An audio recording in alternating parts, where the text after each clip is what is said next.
దేవుని నామమున స్తోత్రం. మీ అందరికీ వందనాలు. దేవుడు వారి ఆదివారం నా జీవితంలో దయచేసిన విధానాన్ని బట్టి దేవునికి వందనములు, స్తుతులు చెల్లించే బదులు. హల్లెలూయా. ప్రార్థనతో ఈ కొడుకుని ప్రారంభించుకుందాం. ప్రతి ఒక్కరు కళ్ళు మూసుకొని దేవుని యొక్క ప్రసన్నతను ఇక్కడికి వచ్చిన ప్రతి ఒక్కరు కూడా అనుభవించలాగున, పరిశుద్ధాత్మ శక్తిని దేవుడు ఇక్కడ కుమ్మరించలాగున ప్రార్థనతో ఈ యొక్క కార్యక్రమం ప్రారంభించుకుందాం. హల్లెలూయా, హల్లెలూయా. స్తుతి స్తుతి స్తుతి స్తోత్రహరుడా, స్తుతులకు పాత్రుడా, గొప్ప దేవుడా, నీకే వందనాలు ప్రభా తండ్రినైనా. మమ్మల్ని ప్రేమించి ప్రభా తండ్రినైనా ప్రభు యొక్క మంచి దినమును మాకు ఇచ్చినందుకు వందనాలు ప్రభా తండ్రినైనా. ఈ సమయం చూడలేక అనేక మంది భూగర్భంలో దాచబడి ఉంటున్నారు, కానీ ప్రభా మాకైతే గొప్ప సమయాన్ని, మంచి సమయాన్ని మాకు ఇచ్చినందుకు వందనాలు తండ్రినైనా.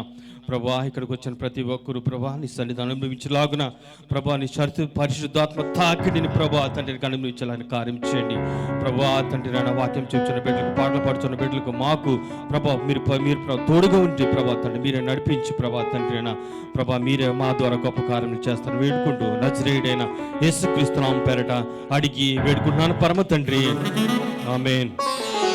హల్లెలూయా. నీతో గడిపే ప్రతి క్షణము ఆనంద బాష్పాలు ఆగవై అంటే పాట పాడుకుంటూ దేవుని మహింపరిచి ఆరాధిద్దాం.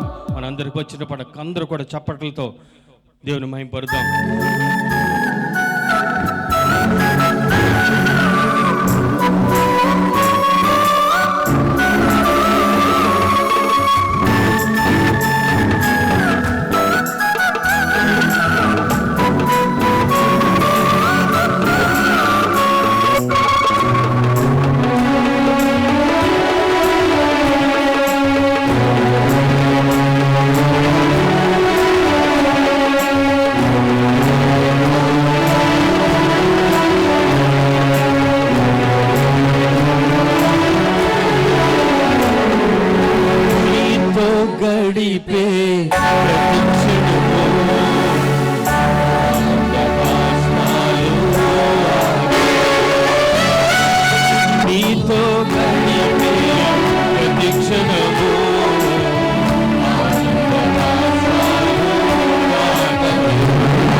నిన్ను కీర్తించగా యేసయ్యా, అందరూ పాడదాం.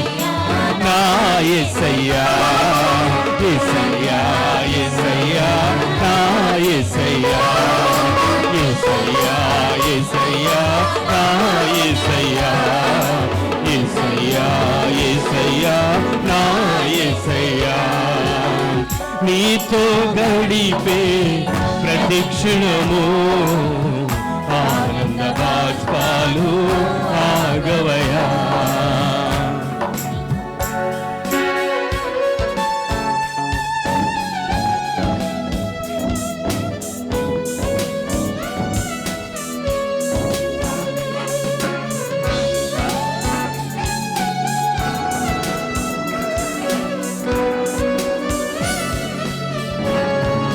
వంటి మన జీవితాన్ని మధురముగా మార్చి మన గణపరిచిన దేవుడు అంటున్నాడు.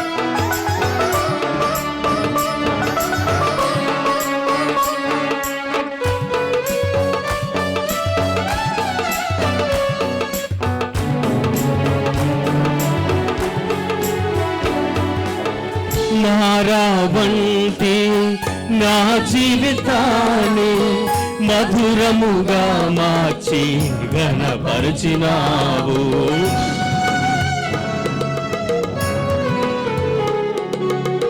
మారా వంటి నా జీవితాన్ని మధురముగా మార్చి గణపరిచినావు. నా ప్రేమ చేత కాదు నీవే నన్ను ప్రేమించి, నా ప్రేమ చేత కాదు నీవే నన్ను ప్రేమించి, రక్తాన్ని చిందించి నన్ను రక్షించావు, రక్తాన్ని చిందించి నన్ను రక్షించావు. యేసయ్యా, పంచబడదాం. హల్లెలూయా. యేసయ్యా, యేసయ్యా, నా యేసయ్యా, యేసయ్యా, యేసయ్యా, నా యేసయ్యా, యేసయ్యా, యేసయ్యా నా యేసయ్యా, నీతో గడిపే ప్రతి క్షణము ఆనంద బాష్పాలు ఆగవయా, నీతో గడిపే ఆనంద బాష్పాలు ఆగవయా. గమ్యములేనే ఓ బాటసారి నేనున్నాను, భయపడుకొని దేవుడు అంటున్నాడు. నా ఆత్మ నా శక్తి చేత కాదు, నీ ఆత్మ ద్వారానే ప్రతి ఒక్కరు పలుకుదాం. మన శక్తి చేత కాదు, ఆయన ఆత్మ ద్వారానే ఆయన వాగ్దానములను మనలో నెరవేర్చే దేవుడు అంటున్నాడు.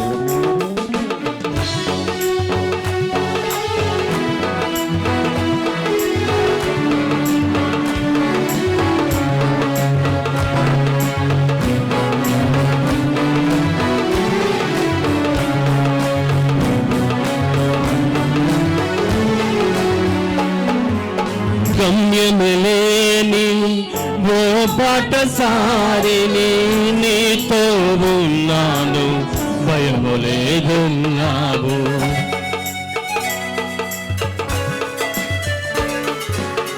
గమ్యములేని ఓ బాటసారిని, నీతో ఉన్నాను, భయము లేదన్నావు. నా శక్తి చేత కాదు, నీ ఆత్మ ద్వారానే, నా శక్తి చేత కాదు, నీ ఆత్మ ద్వారానే వాగ్దానం నెరవేర్చి వారసునిగా చేశావు, వాగ్దానము నెరవేర్చి వారసునిగా చేశావు. యేసయ్యా కలిసి పాడదాం. నా యేసయ్యా, యేసయ్యా, యేసయ్యా, నా యేసయ్యా, యేసయ్యా, యేసయ్యా, నా యేసయ్యా, యేసయ్యా, యేసయ్యా, నా యేసయ్యా, నీతో గడిపే ప్రతి క్షణము ఆనంద బాష్పాలు ఆగవయా, నీతో గడిపే ప్రతి క్షణము ఆనంద బాష్పాలు ఆగవయా. కృపతలంచగా మేలు యోచించగా, కృపతలంచగా మేలు యోచించగా, నాగల మాగదు స్తుతించక, నిన్ను కీర్తించక. యేసయ్యా, యేసయ్యా, నా యేసయ్యా, హల్లెలూయా, నా యేసయ్యా, యేసయ్యా, యేసయ్యా, నా యేసయ్యా, యేసయ్యా, యేసయ్యా, నా యేసయ్యా, hallelujah. Thank you lord, thank you father. రాజాదిరాజు మహిమాన్వితుడై అని పాట పాడుకుంటూ దేవుని మహిమ ఆరాధిద్దాం.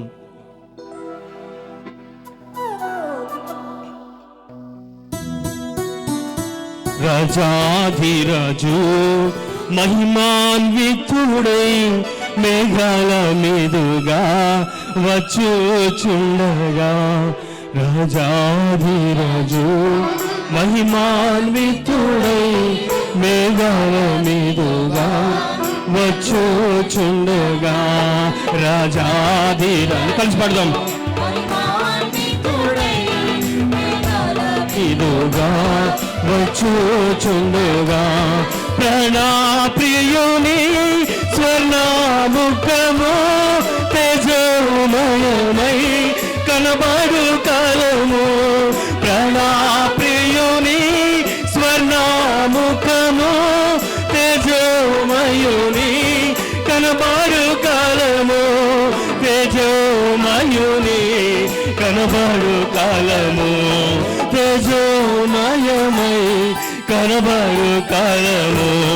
రాజాధిరాజు మహిమాన్వితుడై మేఘాల మీదుగా వచ్చుచుండగా, పడదాం. రాజాధిరాజు మహిమాన్వితుడై మేఘాల మీదుగా వచ్చుచుండగా, నిత్యానందము నిత్య జీవము ప్రభు సముఖములో అనుభవించదము. నిత్యానందము నిత్య జీవము ప్రభు సముఖములో అనుభవించదము. ప్రభు సముఖములో అనుభవించదము. ప్రభు సముఖములో అనుభవించదము.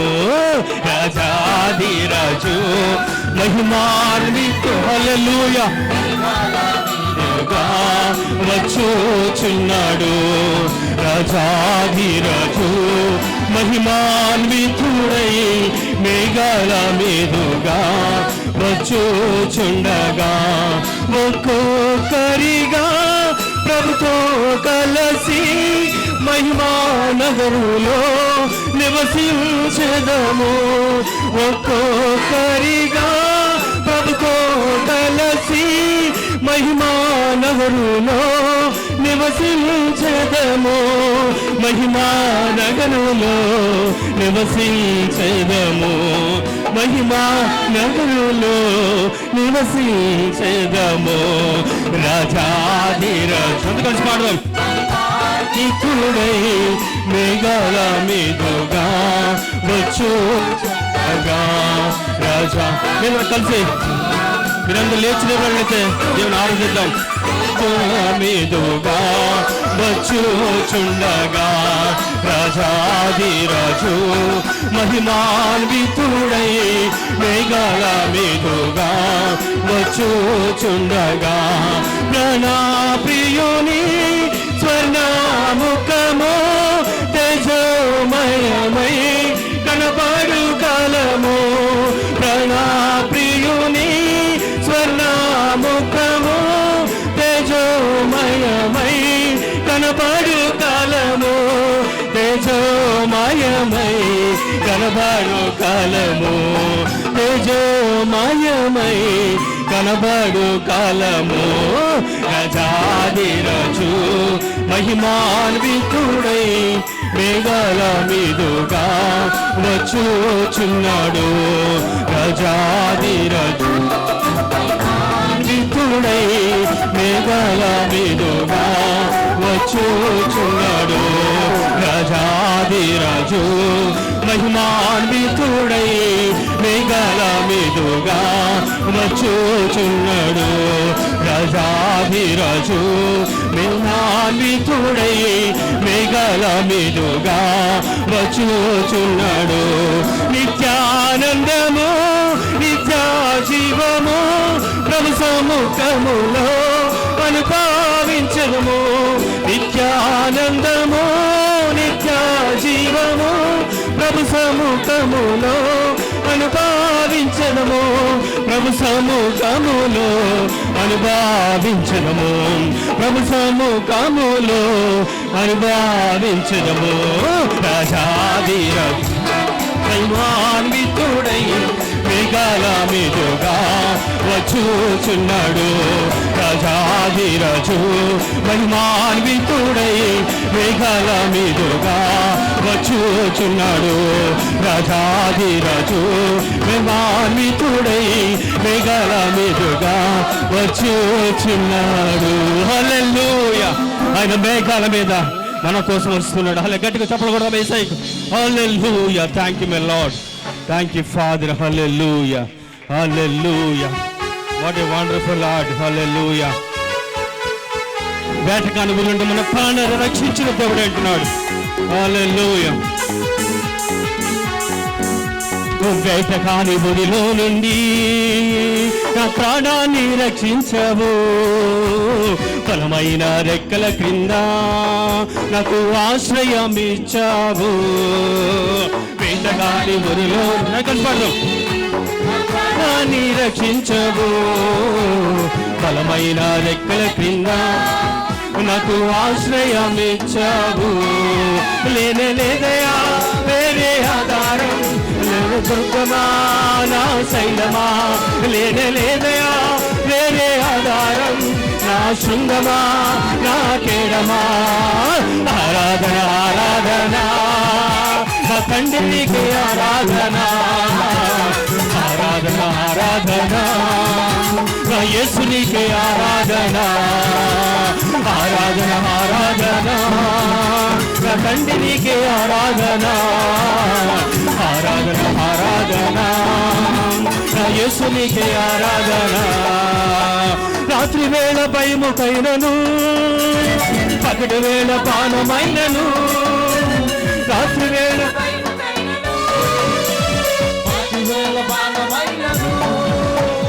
రోగము నన్నేమి చేయదు, నా గుడారము సమీపించదు, రోగము నన్నేమి చేయదు, నా గుడారం సమీపించదు.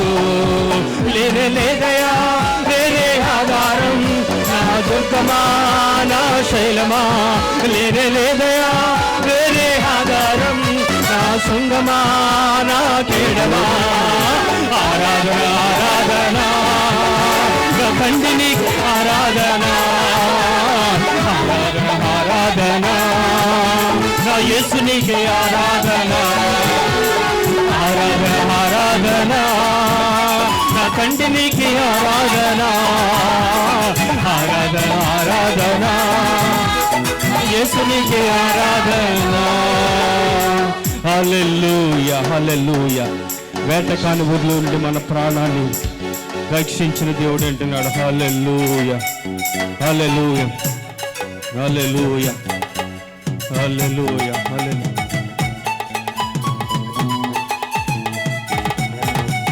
రాత్రి వేళ భయముకైనను, పగటి వేళ పానమైనను, రాత్రి వేళ భయముకైనను, పగటి వేళ పానమైనను, రోగము నన్నేమి చెయ్యదు, నా గుడారము సమీపించదు, రోగము నన్నేమి చేయదు, నా గుడారము సమీపించదు. లేనే లేదయా వేరే ఆధారం, నా దుర్గమా నా శైలమా, లేనే లేదయా వేరే ఆధారం, నా శృంగమా నా కేడమా. ఆరాధన ఆరాధన, నా తండ్రి నీకే ఆరాధన, ఆరాధన ఆరాధన, నా యేసు నీకే ఆరాధన, ఆరాధన ఆరాధన, నా తండ్రి నీకే ఆరాధన, ఆరాధన ఆరాధన, నా యేసు నీకే ఆరాధన. Hallelujah hallelujah. Thank you lord, thank you father. Hallelujah. మన స్థిరపరిచి మన బలపరిచే దేవుడు అంటున్నాడు. హల్లెలూయా హల్లెలూయా. వేట కానుగురిలో నుండి మన ప్రాణాన్ని రక్షించే దేవుడు అంటున్నాడు. హల్లెలూయా. రాత్రి వేళ భయముకైనను, పగటి వేళ బాణమైనను, ఏ అపాయము మనల్ని సమీపించదు, రోగము కూడా మనల్ని ఏమి చేయకుండా మనల్ని కాపాడి దేవుడు అంటున్నాడు. హల్లెలూయా హల్లెలూయా.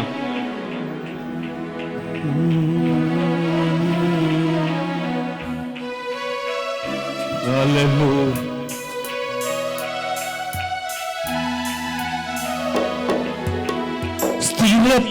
స్థిరపరచువాడవు, బలపరచువాడవు,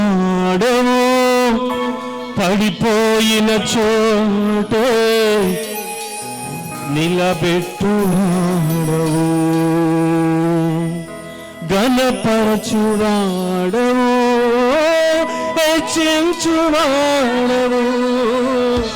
మా పక్షము నిలచి జయమిచ్చువాడవు.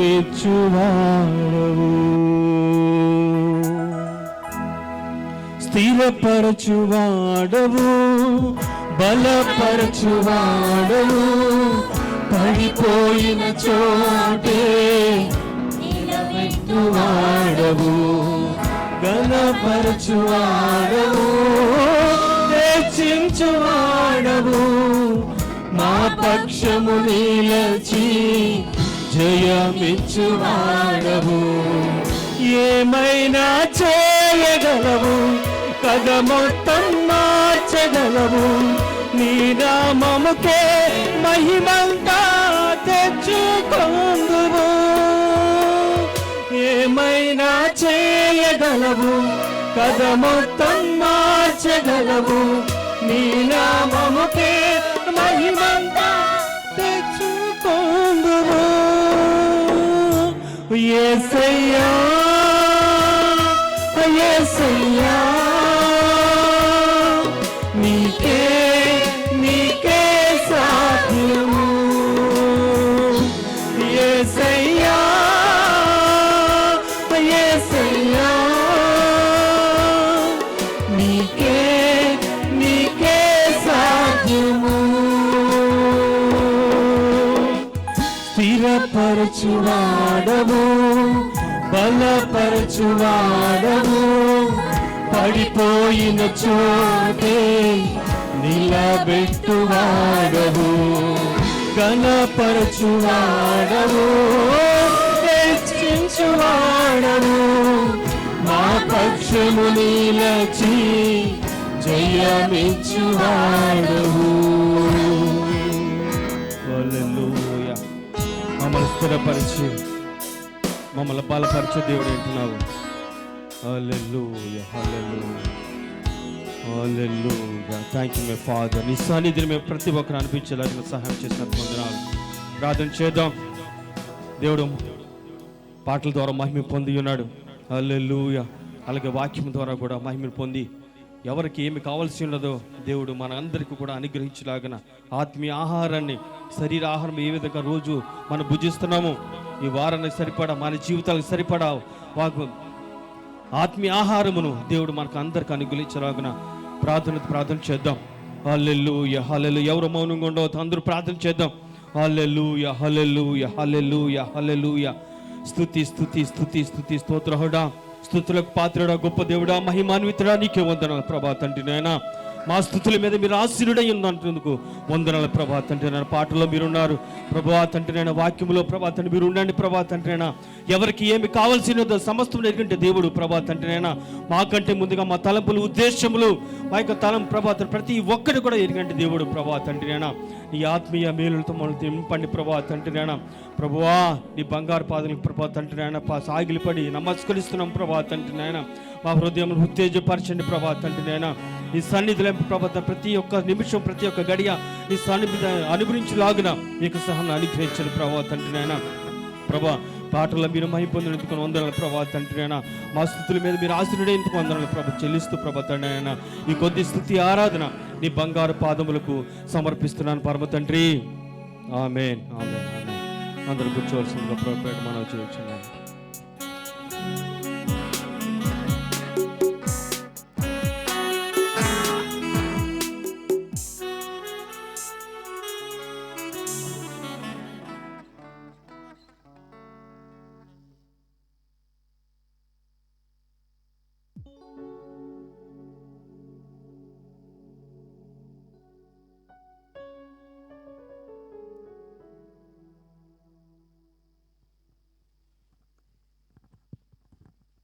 Praise the lord.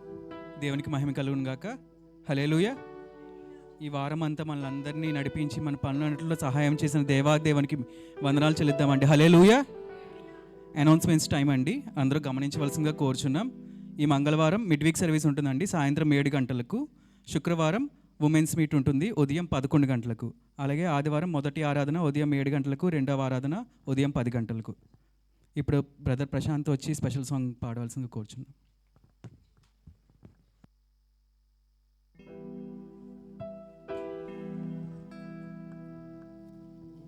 Hallelujah. Praise the lord. నేను వెళ్ళే మార్గం పాడుకుంటూ దేవుని మహిమపరుద్దాం.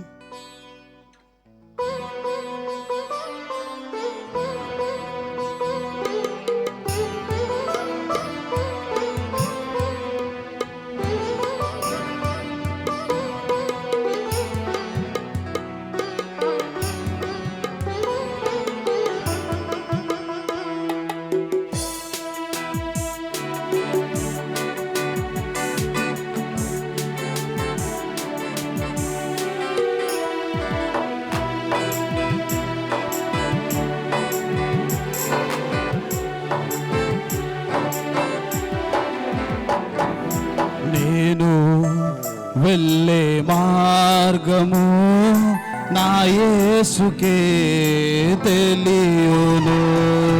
నేను వెళ్ళే మార్గము నా యేసుకే తెలియును. శోధించబడిన మీదట నేను సువర్ణమై మారేదను. శోధించబడిన మీదట నేను సువర్ణమై మారేదను. హల్లెలూయా హల్లెలూయా హల్లెలూయా ఆమేన్. హల్లెలూయా హల్లెలూయా హల్లెలూయా ఆమేన్. నేను వెళ్ళే మార్గము నా యేసుకే తెలియును.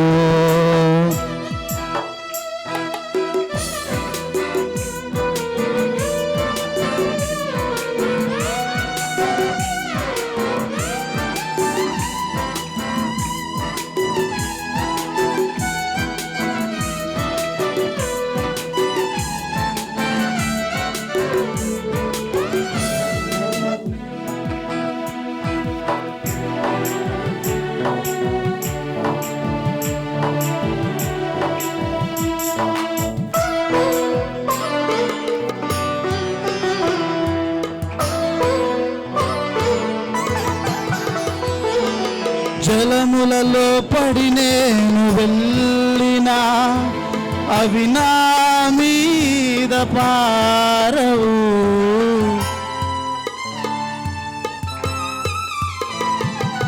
జలములలో పడి నేను వెళ్ళినా అవి నా మీద పారవు. అగ్నిలో నేను నడచిన జ్వాలలు నన్ను కాల్చ జ్వాలవు. అగ్నిలో నేను నడచిన జ్వాలలు నన్ను కాల్చ జ్వాలవు. హల్లెలూయా హల్లెలూయా హల్లెలూయా ఆమేన్. హల్లెలూయా హల్లెలూయా హల్లెలూయా ఆమేన్. నేను వెళ్ళే మార్గము నా యేసుకే తెలియును. నేను వెళ్ళే మార్గము నా యేసుకే తెలియును.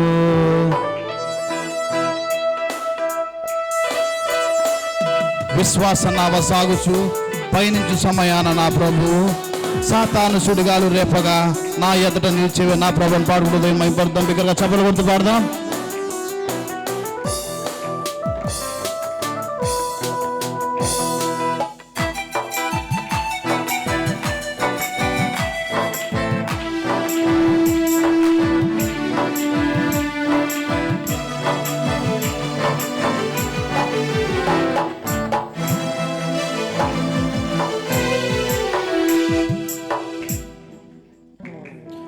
విశ్వాస నావ సాగుచు పయనించు సమయాన నా ప్రభు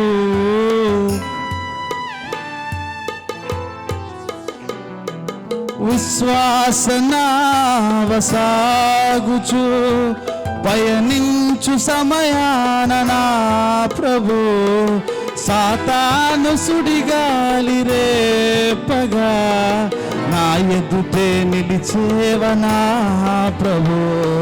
సాతాను సుడిగాలి రేపగా నా ఎదుటే నిలిచేవనా ప్రభు. హల్లెలూయా హల్లెలూయా హల్లెలూయా ఆమేన్. హల్లెలూయా హల్లెలూయా హల్లెలూయా ఆమేన్. నేను వెళ్ళే మార్గము నా యేసుకే తెలియును. నేను వెళ్ళే మార్గము నా యేసుకే తెలియును. శోధించబడిన మీదట ఎదుట నేను సువర్ణమై మారేదను. శోధించబడిన మీదట నేను సువర్ణమై మారేదను. హల్లెలూయా హల్లెలూయా హల్లెలూయా ఆమేన్. హల్లెలూయా హల్లెలూయా హల్లెలూయా ఆమేన్. దేవుని మహిమ కలుగును గాక.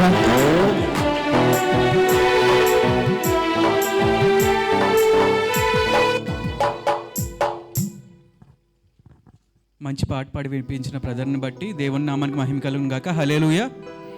మనమందరం లేచి నించుంటుండగా పాట పాడుకుంటూ దైవ సేవకులను ఆహ్వానిద్దామండి. నాతో మాట్లాడు ప్రభువా, నీవే మాట్లాడుమయ్యా. నాతో మాట్లాడు ప్రభువా, నీవే మాట్లాడుమయ్యా. నీవు పలికితే నాకు మేలయా, నీవు పలికితే నాకు మేలయా. నీ దర్శనమే నాకు చాలయా, నీ దర్శనమే నాకు చాలయా. నాతో మాట్లాడు ప్రభువా, నీవే మాట్లాడుమయ్యా. నాతో మాట్లాడు ప్రభువా, నీవే మాట్లాడుమయ్యా. ప్రార్థన చేసుకుందామండి. మహాపరిశుద్ధుడైన మా పరలోకపు తండ్రి, మీ ఘనమైన నామాన్ని బట్టే మీకు లెక్కలేని స్తుతులు స్తోత్రాలు చెల్లిస్తున్నాం ప్రభా. ఈ సమయాన్ని బట్టి మీకు వందనాలు చెల్లిస్తున్నాము. మమ్మల్ని అందరినీ ప్రభా మీ సన్నిధానానికి నడిపించినందుకు వందనాలు ప్రభా. ఇంతవరకు పాటల ద్వారా ఆరాధన ద్వారా మహిమ పొందిన మా ప్రభా, ఈ సమయంలో మేము వాక్యాన్ని ధ్యానించబోతుండగా మీరు మాతో మాట్లాడండి. మీ మాటల్లో జీవం ఉంటుంది ప్రభా. అటువంటి మాటలతో మీరు మాతో మాట్లాడి మమ్మల్ని బలపరచమని అడుగుచున్నాను ప్రభా. అయ్యా ఇదిగో తండ్రి పరిశుద్ధాత్మ దేవుడా, మీ సన్నిధి మా మధ్యన ఉంచండి, మీ సంచారం మా మధ్యన జరిగించండి. మాలో ప్రతి ఒక్కరితో మీరు మాట్లాడి మీరే మహిమ పొందమని నజరేయుడైన యేసుక్రీస్తు నామంలో అడిగి వేడుకొంచున్నాము తండ్రి, ఆమేన్. దయచేసి అందరూ కూర్చుందామండి. దేవుడి నామానికి స్తోత్రం. మీ అందరికీ నా వందనాలు. గడిచిన కాలమంతా దేవుడు మన అందరి కుటుంబాన్ని కాచి కాపాడిన విధానాన్ని బట్టి దేవునికి స్తోత్రం చెప్దామండి. హల్లెలూయా హల్లెలూయా హల్లెలూయా. బైబిల్ గ్రంథం తెరుద్దామండి. 2వ దినవృత్తాంతములు 20వ అధ్యాయము 1 నుంచి 6 వచనాలు. 2వ దినవృత్తాంతములు నేను చదువుతానండి. 20వ అధ్యాయము 1 నుంచి 6 వచనాలు. ఇది అయిన తర్వాత మోయాబీయులను అమోనీయులను మెయోనీయులను కొందరు దండెత్తి యెహోషాపాతు మీదకి వచ్చిరి. అంతలో కొందరు వచ్చి, సముద్రం అవల నుండి సిరియానుల తట్టు నుండి గొప్ప సైన్యం ఒకటి నీ మీదకి వచ్చుచున్నది, చిత్తగించుమో. వారు హస్సోను తామారు అను ఎన్గేదిలో ఉన్నారని యెహోషాపాతునకు తెలియజేసిరి. అందుకు యెహోషాపాతు భయపడి యెహోవా యొద్ద విచారించుటకు మనసు నిలుపుకొని యూదా అంతటా ఉపవాస దినము ఆచరింపవలనని చాటింపగా, యూదావారు యెహోవా వలన సహాయంను వేడుకొనుటకై కూడుకొనిరి. యెహోవా యొద్ద విచారించుటకు యూదా పట్టణం అన్నిటిలో నుండి జనులు వచ్చిరి. యెహోషాపాతు యెహోవా మందిరంలో క్రొత్త శాల ఎదుట సమాజంగా కూడిన యూదా యెరూషలేములో జనుల మధ్య నిలవబడి, మా పితరుల దేవా యెహోవా, నీవు ఆకాశమందు దేవుడవై ఉన్నావు, అన్యజనులు రాజ్యములను ఏలువాడవు నీవే. నీవు బాహుబలం గలవాడవు, పరాక్రమం గలవాడవు, నిన్ను ఎదిరించుటకు ఎవరికి బలం చాలదు. ఇక్కడ మనము 2వ దినవృత్తాంతములు 20వ అధ్యాయం చూస్తే ఇప్పటి వరకు మనము 1వ వచనం నుంచి 6వ వచనం వరకు మనము చదువుకున్నాం. ఇక్కడ మనకి యెహోషాపాతు అనే వ్యక్తి గురించి మనము ఇప్పటి వరకు మనం చూసామండి. యెహోషాపాతు ఎవరు అనంటే యూదా రాజు. ఇశ్రాయేల్ ప్రజలు, ఇజ్రాయెల్కి మొదటి రాజు ఎవరు అనంటే మనందరికీ తెలిసిందే. ఎవరు అనంటే ఎవరండి ఇశ్రాయేల్ రాజు? సౌలు. సౌలు తర్వాత రాజు ఎవరు ఇశ్రాయేల్ మీద అని అడిగితే మనందరికీ తెలుసు, దావీదు. దావీదు తర్వాత ఇశ్రాయేల్ మీద రాజు ఎవరు అని అడిగితే కూడా మనకి తెలుసు, సొలొమోన్. కానీ ఆ తర్వాత ఏం జరిగింది అని మనం ఆలోచించినట్లయితే ఆ ఇశ్రాయేలు దేశం ఏమైపోయిందంటే 2 భాగాలుగా విడిపోయింది. ఇశ్రాయేలుగా ఒకటి, యోధాగా ఒకటి. అయితే ఇశ్రాయేలు దేశంలోని మొత్తం 12 గోత్రాలు ఉంటే దాంట్లో 10 గోత్రాలు ఇశ్రాయేల్లో ఉంటే 2 గోత్రాలు మాత్రము యోధాలో ఉండేది. అయితే ఈ యోధా అలాగే బెంజమిన్ గోత్రపు వారు యోధాలో ఉన్నారు. ఇదంతా ఎందుకు జరిగింది అంటే ఆ యొక్క రాజుల యొక్క అవినీతి ద్వారా, వారు చేస్తున్న కార్యాల ద్వారా ఆ ప్రాంతం అంతా అలాగ డివైడ్ అయిపోయింది అన్న విషయాన్ని మనం తెలుసుకోవాలి. ఇప్పుడు మనం యెహోషాపాతు అనే ఒక వ్యక్తి గురించి తెలుసుకుంటున్నాం. ఈయన యోధా రాజు, యోధాలోని 4వ రాజు ఈయన 25 సంవత్సరాలు యోధాలోని ఆయన రాజరికం చేశాడు, ఏలేడు. అయితే మనము ఇశ్రాయేలు రాజ్యము అలాగే యూదా రాజ్యం చూసినప్పుడు ఇశ్రాయేల్ మీద రాజుగా ఉన్న వ్యక్తి చాలామంది దేవునికి ఇష్టం లేనట్లుగా జీవించారు. కానీ ఇక్కడ యోధా గోత్రంలో లేక యోధా రాజ్యంలో మనం చూసినట్లయితే ఈ రాజ్యం మీద ఉన్న రాజులు చాలామంది దేవునికి ఇష్టమైన వ్యక్తులుగానే జీవించడానికి ప్రయత్నం చేశారు. వారిలోని యెహోషాపాతు కూడా ఒకడు. ఆయన గురించి మనం చూసినప్పుడు ఇంకా ముందు అధ్యాయాల్లో చూసినప్పుడు ఏమని రాయబడి ఉంటుందంటే, తన పితరుడైన దావీదు నడిచిన నడక, ఆయన త్రోవలోనే ఈయన కూడా నడిచాడు అని రాయబడి ఉంటుంది. ఎప్పుడైతే దావీదు నడిచినట్లుగా ఈయన నడిచాడు అని చెప్పబడిందో అంటే దేవునికి ఇష్టమైన నడక, దేవునికి ఇష్టమైనట్లుగా ఇతను నడుచుకున్నాడు అన్న విషయాన్ని మనం గమనించాలండి. అందరికీ అర్థమవుతుంది కదా. యూదా రాజు ఈయన యెహోషాపాతు, దేవునికి ఎంతో ఇష్టంగా ఉన్న వ్యక్తి ఈయన.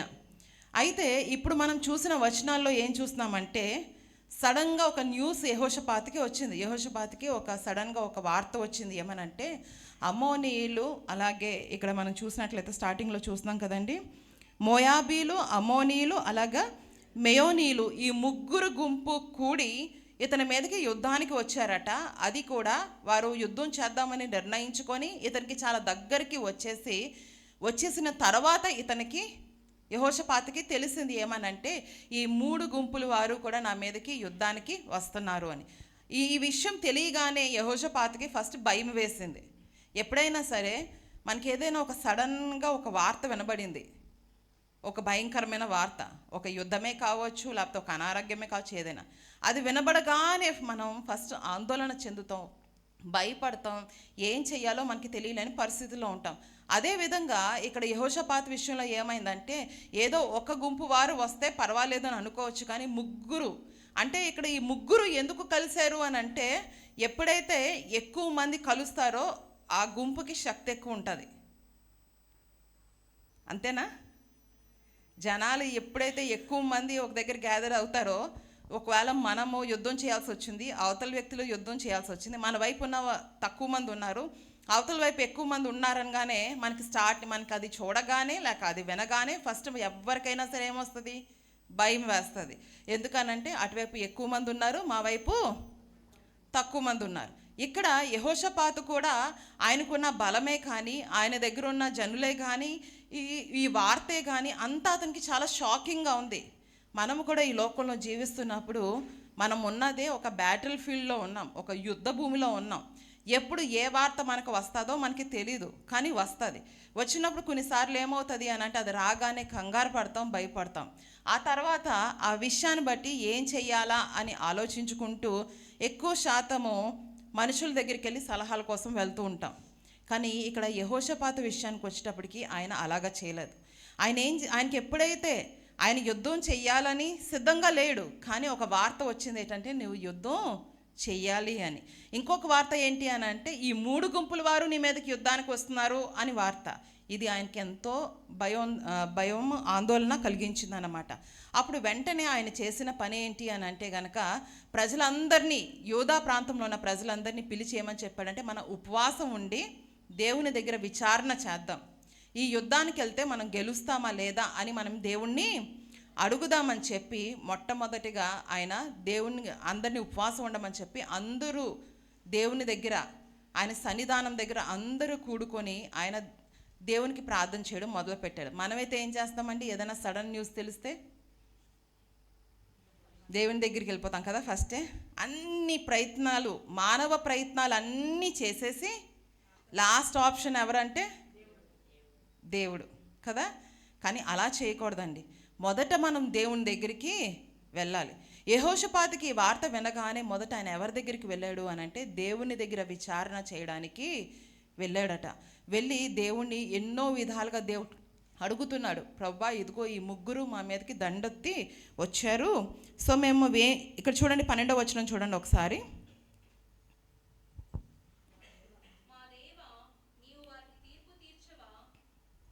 చదవండి.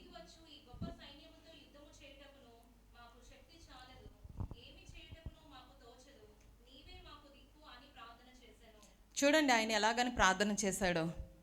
ఏమని ప్రార్థన చేశాడంటే, మా దేవా నీవు వారికి తీర్పు తీర్చవా, మా మీదకి వచ్చు ఈ గొప్ప సైన్యంతో యుద్ధం చేయుటకు మాకు శక్తి చాలదు. ఇంకా ఏమని చెప్తున్నాడండి, ఏమి చేయుటకునో మాకు. ఇలాంటి సిచ్యువేషన్ మనలో చాలామందికి వచ్చి ఉంటుంది కదండి. వచ్చిందా లేదా? ఏదో ఒక సడన్ వార్త వినగానే ఏం చేయాలా, ఏం స్టెప్ తీసుకోవాలా, ఎటువైపు వెళ్ళాలా, ఏది మనకి తెలియలేని తోచలేని పరిస్థితిలో ఉంటాము. ఇలాంటి పరిస్థితిలోనే యెహోషాపాతు కూడా ఉన్నాడట. ఇక్కడ ఆయన అదే వ్యక్తపరుస్తున్నాడు. ఏమి చేయుటకు మాకు తోచదు, నీవే మాకు దిక్కు అని ప్రార్థన చేశాను. చాలా సందర్భాల్లో ఏ విషయమైనా మనకు మనం ఎలా ఫీల్ అవుతామంటే, నేను చాలా జ్ఞానం కలిగిన వ్యక్తిని, నేను ఎంతో బలం కలిగిన వ్యక్తిని అని మనము చాలా గొప్పవాళ్ళుగా ఫీల్ అవుతూ ఉంటాం. ఇక్కడ యెహోషాపాతు యుద్ధం చేసి గెలిచిన వాడే, యుద్ధాలు చేశాడు, గెలిచాడు. కానీ ఇక్కడికి వచ్చేటప్పటికి ఆయన దేవునితోని ఎంతగా తగ్గించుకొని మాట్లాడుతున్నాడో. ఇది ఆయన ఊహించలేని ఒక యుద్ధమే అయినప్పటికీ కూడా ఆయన దేవుని దగ్గర ఏం చెప్తున్నాడంటే, అయ్యా మా శత్రువులు మాకు దగ్గరగా వచ్చేసాడు, నువ్వు ఇక తీర్పు తీర్చవా, ఇదిగో మేము దిక్కుతోచని స్థితిలో ఉన్నాము అని చెప్పి ఆయన దేవునికి ప్రార్థన చేస్తున్నాడు. ఈరోజు మనలో ఎంతమంది ఇలాంటి ప్రార్థన చేశాం? ఏదైనా కష్టం వస్తే మనుషులు మనకి మంచి సలహా ఇచ్చే వ్యక్తులు మన దగ్గర ఉండొచ్చు, మంచి మెంటర్స్ మనకు ఉండొచ్చు. కానీ ఎప్పుడైనా ఏదైనా కష్టం వచ్చినప్పుడు మొట్టమొదటిగా మనం వెళ్ళవలసింది ఎవరి దగ్గరికి అని అంటే దేవుని దగ్గరికే. దేవుని దగ్గర విచారణ చేస్తే దేవుడు మనతో మాట్లాడతారు, దేవుడు మనకి డైరెక్షన్స్ ఇస్తారు, ఎలాగ వెళ్ళాలి, ఏం చేయాలి అని. ఇక్కడ యెహోషాపాతు దేవునికి ఇలాగ అడిగినప్పుడు దేవుడు ఎంత గొప్ప కార్యము యెహోషాపాతు యొక్క జీవితంలో చేశారు అని అంటే, యెహోషాపాతు యుద్ధానికి వెళ్ళినప్పుడు ఆ యొక్క శత్రువుని ఆయన హతమార్చకుండానే దేవుడే వారికి ఎలాంటి అక్కడ అంటే అమోనీయులు, మోయాబీలు, అలాగే మియోనీయులు వీళ్ళందరినీ ఆయన వారే హతం చేసుకునేటట్లుగా అక్కడ దేవుడు కార్యాన్ని జరిగించారు. ఈ ప్రార్థన అయిపోయిన వెంటనే అంటే ఈయన 12వ వచనంలో ఇలా ప్రార్థన చేశాడు కదా, అక్కడ చూస్తే యుద్ధము యెహోవాదే అని అక్కడ రాయబడి ఉంది. మనం దేవుని బిడ్డలం అయితే మనం చేసే ప్రతి యుద్ధం ఎవరిదవుతుందండి? దేవునికి స్తోత్రం చెప్దామా? హల్లెలూయా. మనం దేవుని బిడ్డలుగా ఉన్నామా లేదా అని పరీక్షించుకోవాలి. యెహోషాపాతు జీవితంలో ఆయన మొదట నేను చెప్పాను కదండి, దేవునికి ఎంతో ఇష్టమైన వ్యక్తిగా యెహోషాపాతు ఉన్నాడు. అయితే మధ్యలో ఏమైందో తెలుసా అండి? యెహోషాపాతు దేవునికి ఇష్టంగా ఉండి మంచిగా రాజ్యాన్ని పరిపాలిస్తున్న సమయంలో ఆయనకి ఘనత పెరిగింది, ధనం పెరిగింది, అన్నీ పెరిగాయి. ఎప్పుడైనా ధనం పెరిగితే, ఘనత పెరిగితే స్నేహితులు పెరుగుతారు కాదు కదా? అవునా కాదా? ఎప్పుడైతే ఘనత పెరుగుతుందో, ఎప్పుడైతే ధనం పెరుగుతుందో, ఎప్పుడైతే మనకున్నవన్నీ అంటే ఆస్తులు అంతస్తులు పెరుగుతుంటాయో మనకి స్నేహితులు కూడా పెరుగుతుంటారు. ఇలాంటి ఒక సమయంలో యెహోషాపాతు చేయకుండా ఒక తప్పు చేశాడు. ఏంటి అని అంటే, ఇశ్రాయేలు మీద రాజుగా అహాబు ఉండినప్పుడు అహాబుతో స్నేహము చేశాడు. అహాబుతో స్నేహం చేసి అహాబు దగ్గరికి వెళ్ళి అహాబు ఆయనకి ఏమి అంటే ఆయన యెహోషాపాతుతో పాటు ఇంకా ఎవరెవరైతే వెళ్ళారో వారందరికీ కూడా అహాబు ఎవరో మనందరికీ తెలుసు. అహాబు యెజబెల్ని వివాహం చేసుకున్నాడు, దేవుని బిడ్డగా ఉండి ఆ తర్వాత దేవునికి వ్యతిరేకమైన పనులు చేయడం మొదలుపెట్టిన వ్యక్తి అహాబు. అలాంటి వ్యక్తి ఎప్పుడైతే యెహోషాపాతుకి ధనము, ఘనత ఇవన్నీ వచ్చాయో యెహోషాపాతేమని అహాబుతో వీమొందుకుందామని చెప్పి అలాగే అతని దగ్గరికి వెళ్ళి అతనితో ఉండడానికి ప్రయత్నం చేశాడు. ఇలాగుంటున్న సమయంలో ఏం జరిగింది అని అంటే, ఈ అహాబ్ ఏమని చెప్తున్నాడు యెహోషాపాతు కంటే, మనము ఒక యుద్ధానికి వెళ్దాము అని చెప్పి యెహోషాపాతుని అడిగాడు. యెహోషాపాతు అహాబుతో స్నేహం చేశాడు. అహాబు దేవుని దృష్టికి విరోధంగా నడుచుకున్నాడు. ఎప్పుడైతే దేవుని దృష్టికి విరోధంగా నడుచుకున్న వారికి మనం సహకరిస్తామో, చూడండి, పాపం చేసేవారికి మనం పాపం చేయకపోయినా సలహా ఇచ్చినా సహకరించినా మనం పాపం చేసినట్లే. ఎంతమందికి అర్థమైంది? చేతులు ఎత్తండి, ఎంతమందికి అర్థమైంది? పాపం చేసిన వారికి మనం వెళ్ళి అది చెయ్యకపోయినా ఆ సలహా ఇచ్చినా దాంట్లో ఉండినా మనం కూడా పాపం చేసినట్లయితే. ఇక్కడ మనం చూసినట్లయితే అహాబు దేవునికి అయిష్టంగా జీవిస్తూ ఉన్నాడు. అలాంటి వ్యక్తితో స్నేహం చేశాడు యెహోషాపాతు. ఇద్దరు కలిపి ఇప్పుడు ఎక్కడికి వెళ్ళాలి అనుకున్నారంటే రామ్తిగ్లాదు అనే ప్లేస్కి యుద్ధానికి వెళ్దామని అహాబు యెహోషాపాతుని అడుగుతున్నాడు, నాతో యుద్ధానికి వస్తావా అని అడుగుతున్నాడు. అప్పుడు యెహోషాపాతు అన్నాడు, నేను నీతో యుద్ధానికి వస్తాను అని చెప్పాడు. వస్తానని చెప్పి ఆయన ఏం చెప్తున్నాడంటే, నువ్వు విచారణ చేయి దేవుని దగ్గర, ఈ యుద్ధానికి వెళ్తే మనం గెలుస్తామో లేదో అని. అప్పుడు అహాబ్ ఏం చేశాడంటే 400 మంది ప్రవక్తలను పిలిపించి, నేను ఈ యుద్ధానికి వెళ్తున్నాను, గెలుస్తానా లేదా అని అడిగినప్పుడు ఆ ప్రజలందరూ చెప్పిన మాట ఏంటంటే, నీవు గెలుస్తావు అని చెప్పాడు. నేను ఇది హిస్టరీ చెప్తున్నాను, చరిత్ర దయచేసి అందరూ అర్థం చేసుకోవడానికి ప్రయత్నం చేయండి. అహాబు యెహోషాపాతు రామ్తిగ్లాద్ అనే ప్రాంతంలో సిరియానులతో యుద్ధం చేయడానికి వెళ్ళాలనుకునేటప్పుడు ఈ అహాబు ప్రవక్తలను పిలిచాడు. ఎంతమంది అంటే 400 మంది ప్రవక్తలను పిలిచి, నేను ఈ యుద్ధానికి వెళ్తున్నాను, వెళ్ళొచ్చా వెళ్ళొద్దా, వెళ్తే నేను జయం పొందుకుంటానా అని అడిగినప్పుడు వారందరూ ఒకే మాట మీద వెళ్ళొచ్చు, మీరు జయం పొందుకుంటారు అని చెప్తారు. అప్పుడు యెహోషాపాతు అడుగుతాడు, వీళ్ళు నీకు చెప్పారు రైటే, యెహోవా దేవుని యొక్క ప్రవక్తలు నీ దగ్గర లేరా అని అడిగాడు. అందరికీ అర్థమవుతుందండి? అంటే ఈ 400 ప్రవక్తలు ఎవరండి? దేవుని దగ్గర నుంచి వచ్చిన వార్త చెప్పేవారు కాదు, బయలు ప్రవక్తలు అన్నమాట వీళ్ళు. అయితే ఈయన అడుగుతున్నాడు ఏమనంటే, యెహోషాపాతు అడుగుతున్నాడు ఏమనంటే, యెహోవా ప్రవక్త ఎవరు నీ దగ్గర లేరా అని అడిగినప్పుడు అహాబ్ ఏమని చెప్తున్నాడో తెలుసా అండి?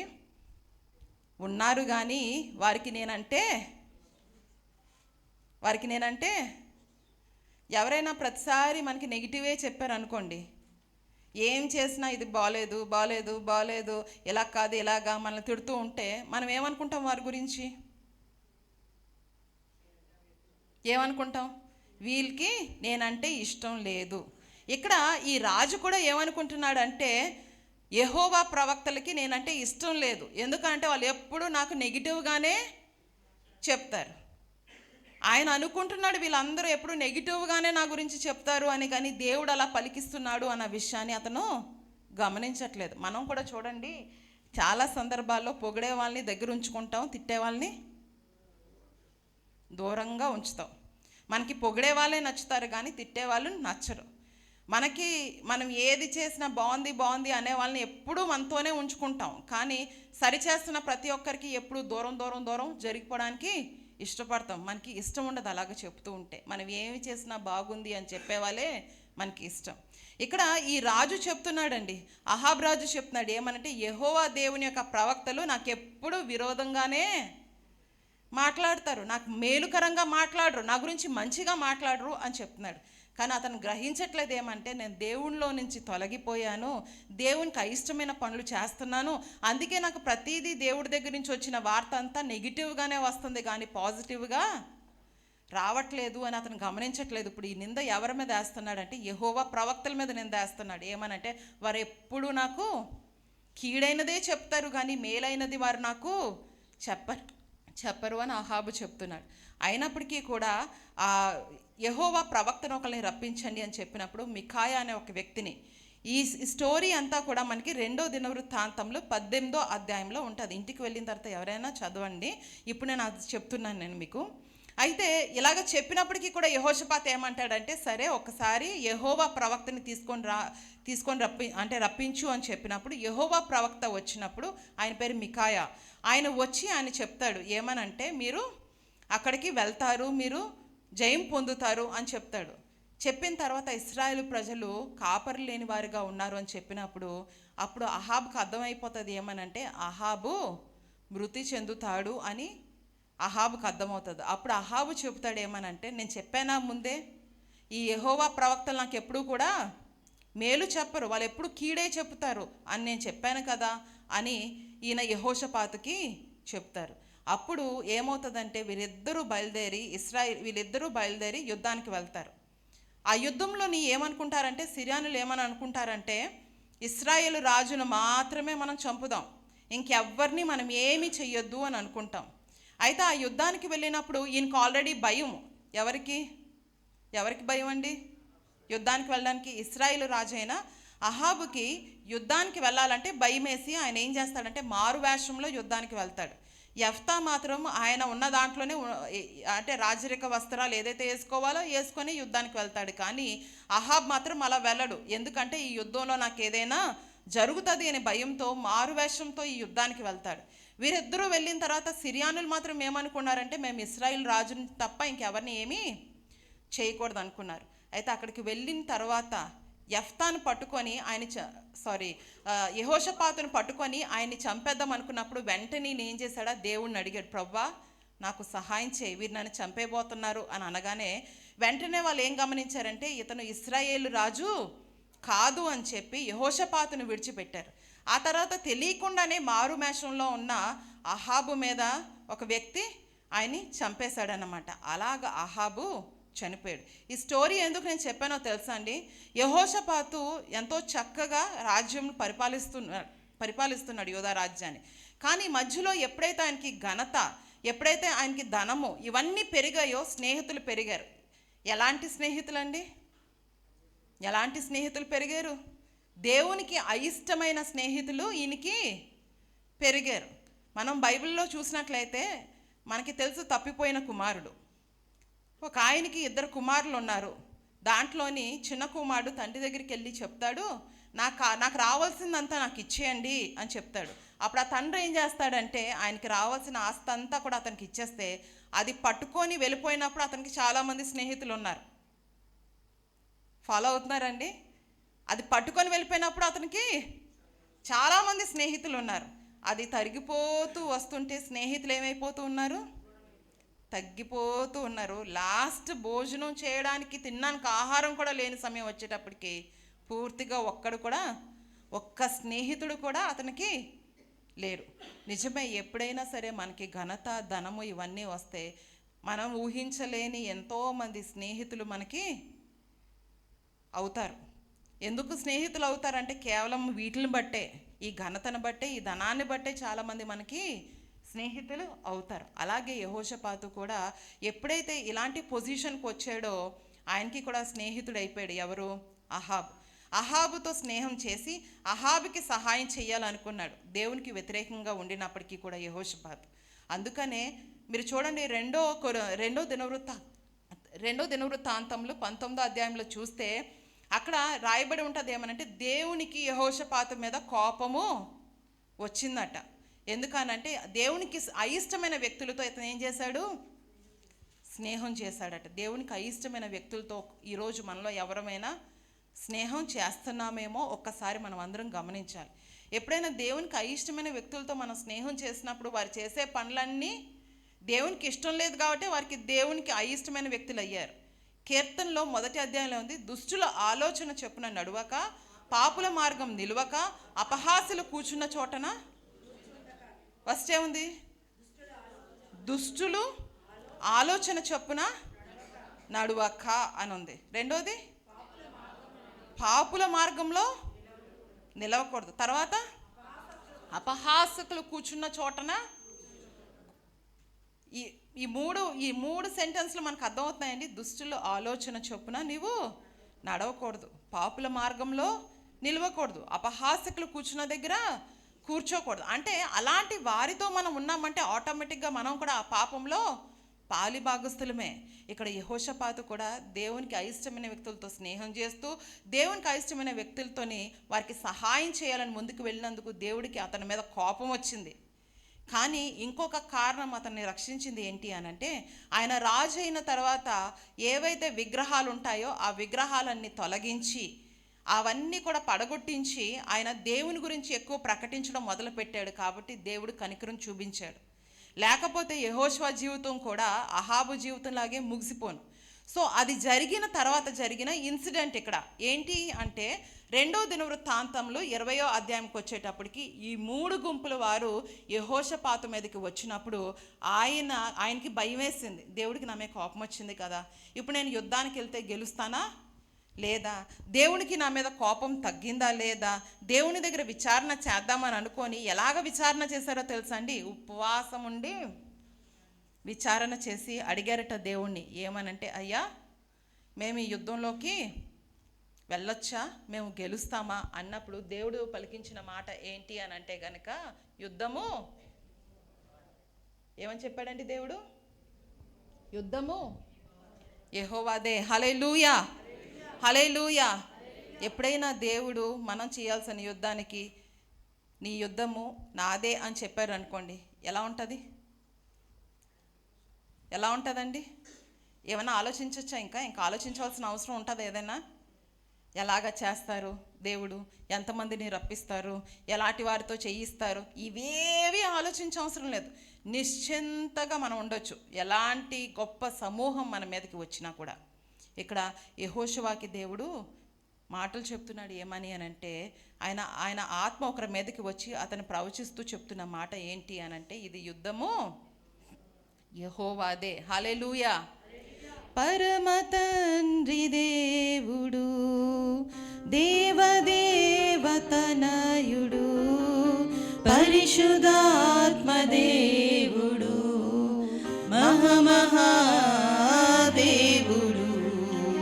పరమ తండ్రి దేవుడు, దేవదేవతనయుడు, పరిశుద్ధాత్మ దేవుడు, మహామహాదేవుడు. కరతాళధ్వనులతో స్తుతి గీతం పాడేదా, గంభీరానాదముతో జయ గీతం పాడేదా, కరతాళధ్వనులతో స్తుతి గీతం పాడేదా, గంభీరానాదముతో జయ గీతం పాడేదా. పరమ తండ్రి దేవుడు, దేవదేవతనయుడు, పరిశుద్ధాత్మ దేవుడు, మహామహాదేవుడు, పరమ తండ్రి దేవుడు, దేవదేవతనయుడు, చప్పట్లు కొట్టుకోండి. దేవుడు, మహామహాదేవుడు, కరతాళధ్వనులతో స్తుతి గీతం పాడేదా, గంభీరానాదముతో జయ గీతం పాడేదా, కరతాళధ్వనులతో స్తుతి గీతం పాడేదా, గంభీరానాదముతో జయ గీతం పాడేదా. యెహోషాపాతు స్తుతి కీర్తనలతో యుద్ధమునకు పోగా, దేవుని సైన్యం యుద్ధము చేసి శత్రువును గెలిచెను. లోకములో పరిశోధనలు నిన్ను చుట్టి ముట్టినా, యేసునందు నీ విశ్వాసం వృథా కానేరదు. జయమును విజయము ఆయనకే చెల్లును, జయమును విజయము ఆయనకే చెల్లును. కరతాళధ్వనులతో స్తుతి గీతం పాడేదా, గంభీరానాదముతో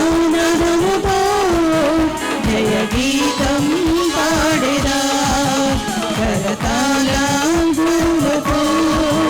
స్తుతి గీతం పాడేదా, గంభీరానాదముతో జయ గీతం పాడేదా. హల్లెలూయా. అయితే యెహోషాపాతు దేవుని దగ్గర విచారణ చేసిన తర్వాత ఇక్కడ మనం చూసినట్లయితే చూడండి 20వ వచనం నుంచి మనం చదువుదాం. 2వ దినవృత్తాంతంలో 20వ అధ్యాయము 20వ వచనం నుంచి.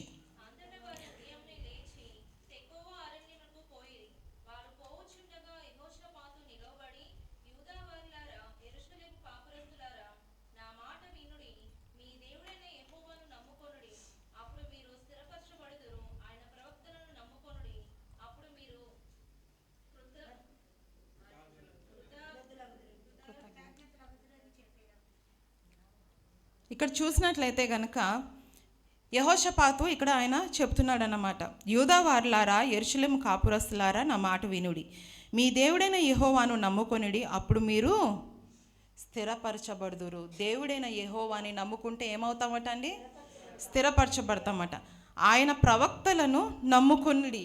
ఇంకో మాట ఏమని చెప్తున్నాడు? ఎవరిని నమ్మంటున్నాడండి? మాంత్రికులు నమ్మంటున్నాడా? స్నేహితులు నమ్మమంటున్నాడా? బయట చాలామంది మనం దేవుని బిడ్డలమే కానీ చాలాసార్లు ఎవరైనా దేవుని తెలుసుకోలేని వాళ్ళు మాట్లాడితే వాళ్ళ మాటలు వినడానికి ఇష్టపడుతూ ఉంటాం. చాలాసార్లు సలహాలు అలాంటి వారి దగ్గరికి వెళ్ళడానికి ఇష్టపడతాం. వాళ్ళు సలహాలు ఇస్తే ఏ విధమైన సలహాలు ఇవ్వచ్చు?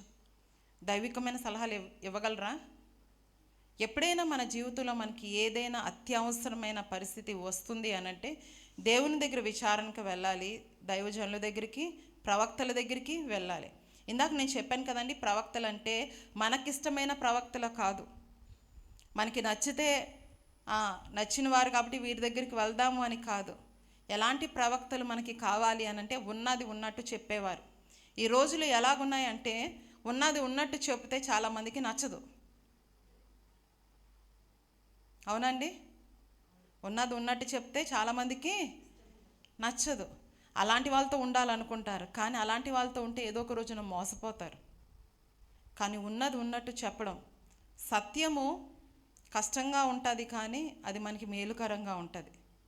అసత్యము ఇష్టంగా ఉంటుంది కానీ మనకి ఎప్పుడు అది హానికరంగా ఉంటుంది. అర్థమైందండి?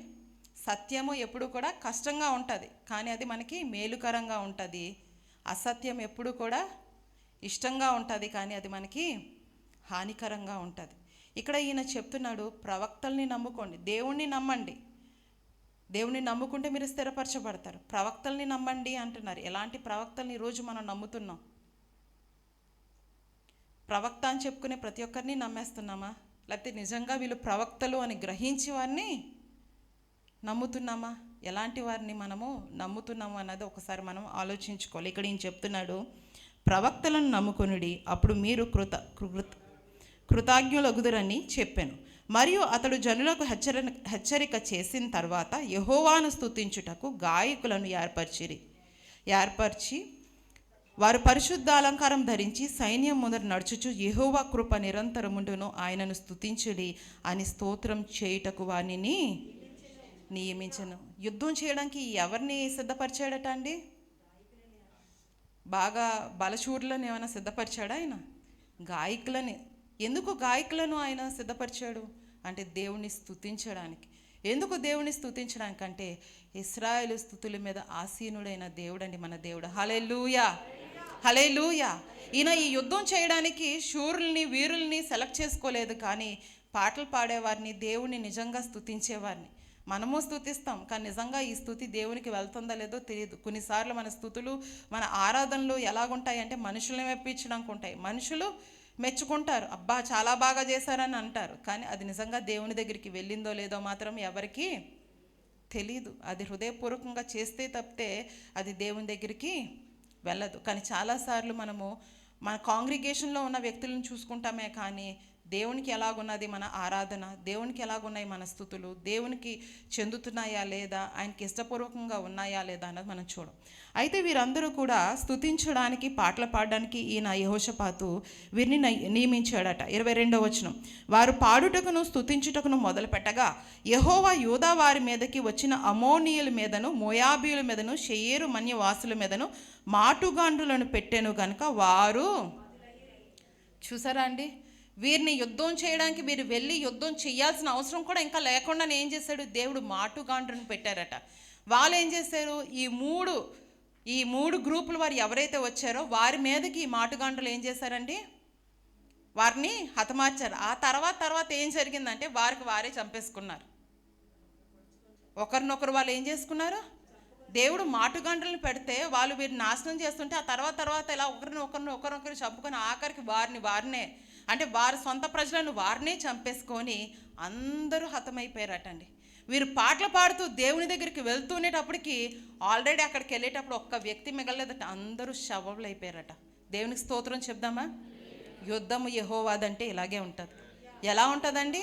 దేవుని స్తుతిస్తూ నువ్వు వెళ్ళిపో, అక్కడ జరగాల్సిన పని జరిగిపోతుంది. మన జీవితంలో మనం చాలాసార్లు ప్రార్థనకి ఎక్కువ సమయము, స్తుతికి తక్కువ సమయం ఇస్తాం. రైటా రాంగ్ అండి? కానీ స్తుతికి ఎక్కువ టైం ఇవ్వాలి.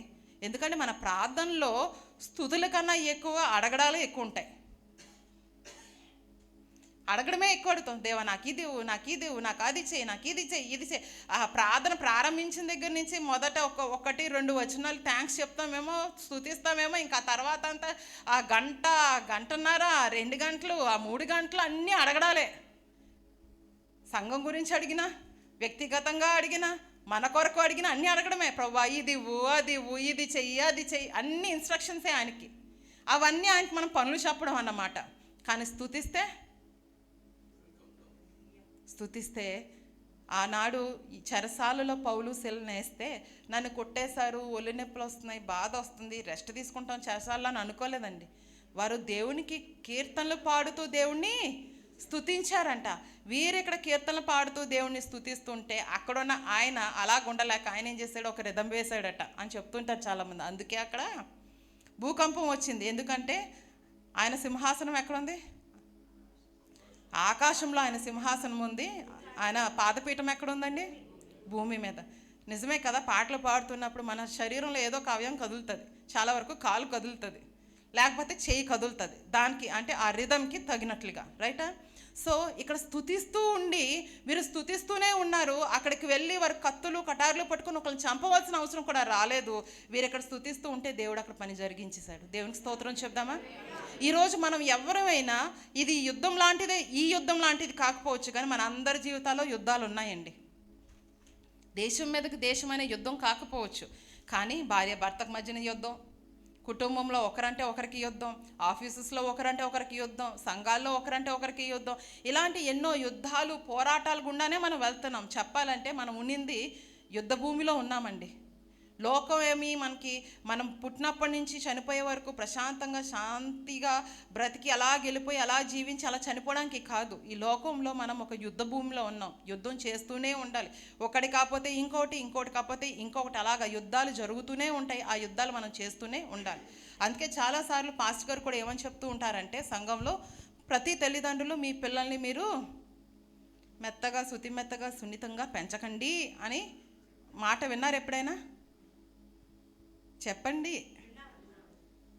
ఎందుకనంటే మనం ఏమనుకుంటున్నామంటే నా కుటుంబం అంటే నా ఇంట్లో నా సిచ్యువేషన్స్, నా పరిస్థితులు ఎలాగుంటాయి? సమాధానంగా గొడవలు ఉండవు, బూతులు తిట్టడాలు ఉండవు, ఇబ్బందులు ఉండవు అని సున్నితంగా మనం పెంచుకుంటాం. కానీ మనం లోకంలోకి పంపించినప్పుడు లోకం అలాగా, అందరికీ అర్థమవుతుందా? లోకం అలాగా లేదు. చాలా ప్రేమగా, చాలా గారాబంగా మన పిల్లల్ని మనం పెంచుకుంటాం.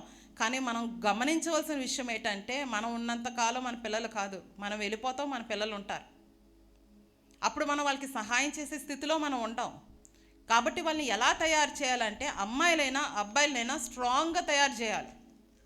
దేవునికి స్తోత్రం చెప్దామండి. ఎలా తయారు చేయాలండి? స్ట్రాంగ్గా తయారు చేయాలి. అబ్బాయిల్ని అని కాదు, అబ్బాయిల్ని అమ్మాయిల్ని కూడా. కొన్ని రోజుల క్రితము మా బాబు పాప ఇద్దరు మంచి క్లోజ్గా ఉంటారు. మా పాప మీకు తెలిసి వెళ్తూ స్కూల్కి తను ఒకదే వెళ్తుంది, ఇక్కడి నుంచి తెలిసిన విషయమే. అయితే సెల్ఫ్ డిఫెన్స్ నేర్పించాడంట మా అబ్బాయి మా అమ్మాయికి.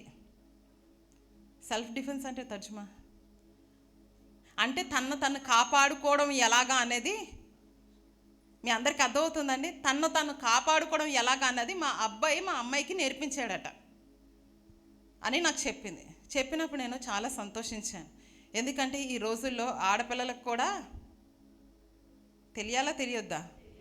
వారు కాపాడుకోవడం తెలియాలా తెలియొద్దా? సున్నితంగా ఉంటే చాలా కష్టం ఈ రోజుల్లో. వారిని కాపాడుకోవడం వారికి రావాలి. అందుకనే ఇప్పుడు చాలామంది తల్లిదండ్రులు పిల్లల్ని కొంచెం గట్టిగానే చాలా స్ట్రాంగ్గా పెంచుతున్నారు. ఎందుకంటే మేము మా పిల్లల్ని ఒక శాంతి సమాధానకరమైన లోకంలోకి పంపించట్లేదు, భయంకరమైన లోకంలోకి పంపిస్తున్నాం. వారిని రక్షించుకోవడానికి వారికి సెల్ఫ్ డిఫెన్స్ అవసరం. వారిని రక్షించుకోవడానికి, వారిని కాపాడుకోవడానికి ఇది వాళ్ళకి చాలా అవసరం అని తెలుసుకొని చాలామంది వాళ్ళ బిడ్డల్ని పెంచుకునే విషయంలో జాగ్రత్త పడుతున్నారు.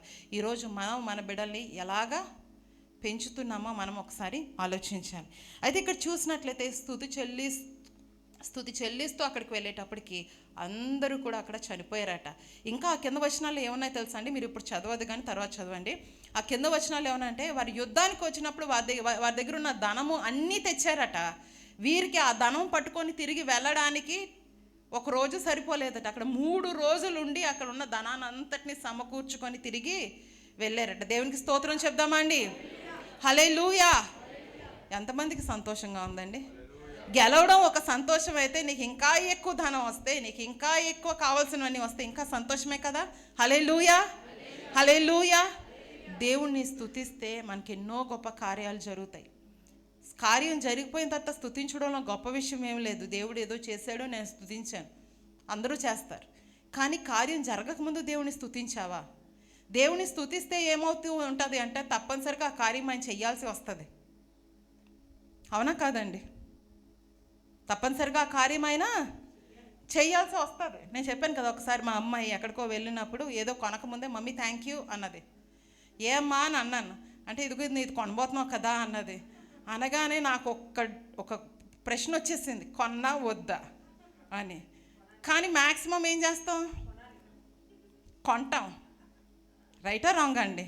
రైటా. దేవుడు కూడా కార్యాలు చేస్తే అందరూ స్తుతిస్తారు.